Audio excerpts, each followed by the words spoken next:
My name is Rita Salimi and I'm in grade 8. This is my second year doing the Base of Science Fair.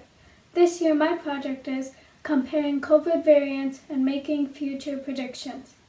The purpose of my project is to compare different COVID variants and make future predictions based on the current trends. For the purpose of this project, I will be using the term original COVID or COVID for the SARS-CoV-2 virus without any specification of what variant type. The COVID variants include Alpha, Beta, Gamma, Delta, and Omicron. In this project, I will be talking about which variant is the most deadly and contagious, how much longer COVID will last, and how will it mutate if it does, and how can we change the vaccine, or will we need more doses to fight this deadly virus.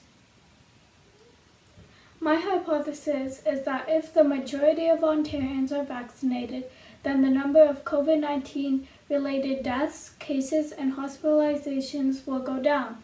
I think this because the vaccine seems to be pretty effective so far, but even if you are vaccinated, you're still able to get COVID.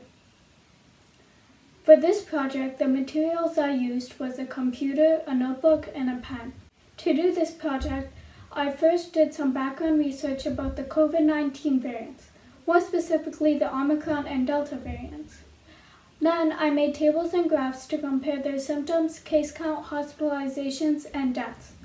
I analyzed these results and made predictions of what variant is the most deadliest and what variant is the most contagious. I also made a prediction on whether or not we need more COVID vaccine doses and how it will help us against this deadly virus. I also made a chart of the symptoms for COVID, Delta, and Omicron. Overall, this data shows that Omicron seems to be milder than the original COVID with symptom types. As you can see, COVID has more symptoms than Omicron does. Delta and Omicron seem to have a similar amount of symptoms, but Omicron has a couple more, making it more obvious if you have this variant. From this graph, we can see that based on the data, the vaccine effectiveness of Pfizer against the Omicron variant is about 70%, Delta variant is about 90%, and COVID is about 95%. On the other hand, Moderna, which is the green one, has about a 67% effectiveness against Omicron, 94% effective against Delta, and also 94% effectiveness against COVID.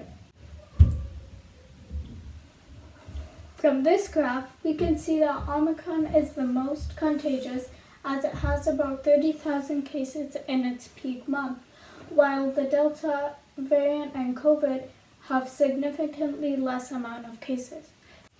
From these three graphs, we can see which variant is the most deadly. These graphs show us that the Omicron variant has about a 0.35% chance of being hospitalized and 0.03% chance of death. For the Delta variant, there's a 2.4% chance of being hospitalized and 0.47% chance of dying. Lastly, for COVID overall, there's a 1.4% chance of being hospitalized and 0.26% chance of dying. Therefore, we can conclude that Omicron isn't as deadly as the other variants, but is highly contagious as we saw during the peak months. From this data, we can also gather that Delta is by far the most deadliest variant, but also less contagious than Omicron.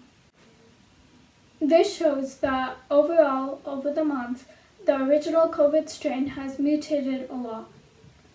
In the end, I feel that Omicron is not much of a threat, likely due to the fact that most of the population, about 82% of Ontarians who are eligible, are at least double vaccinated.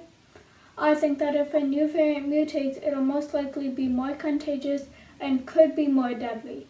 My graph in the presentation also supports this hypothesis, as the COVID virus mutated and became stronger, either infectious or more deadly. In order to slow down this process, we can change the vaccine to make it more effective. In the vaccine, there are 3 different types of white blood cells. There are macrophages, T lymphocytes, and B lymphocytes. Macrophages are white blood cells that swallow and digest germs. The macrophages leave behind parts of these germs, which are then called antigens.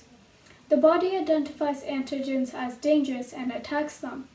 B lymphocytes are defensive white blood cells. They produce antibodies that attack the antigens. T lymphocytes are also white blood cells. They attack the cells in the body that have already been infected. If we add more T lymphocytes to the vaccine, Omicron might become less contagious. However, if we add too many T lymphocytes, they could cause tissue damage. Here are some possible scenarios for the future of COVID. Does the immunity from the vaccine wane? If the answer is yes, then we likely need a booster dose to either eradicate the disease completely or lead it only into a mild or moderate disease. If the immunity from the vaccine does not wane but the virus evolves, then we need to reformulate the vaccine to prevent us either from infection completely or only to cause a mild to moderate disease. Since the Omicron variant is still the more common one these days, and based on my results, it is also the most contagious one, which means we'll probably still have to wear masks. The COVID strain itself will probably mutate again into another variant. To combat this, we will likely need to modify the vaccine according to the variant.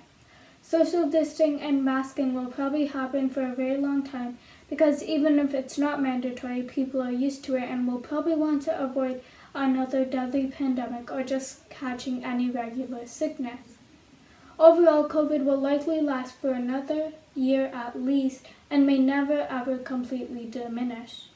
Indeed, COVID had a very strong impact on the lives of many. If I were to continue this project, I would add more variants if there were any and add them to my research.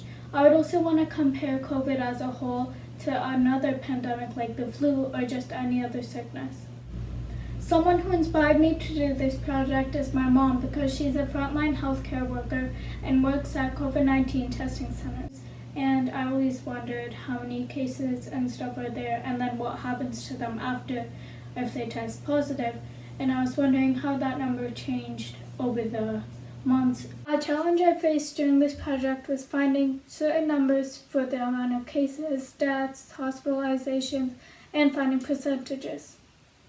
Overall though, I really enjoyed working on this project and I hope you enjoyed my video. Thank you for your time.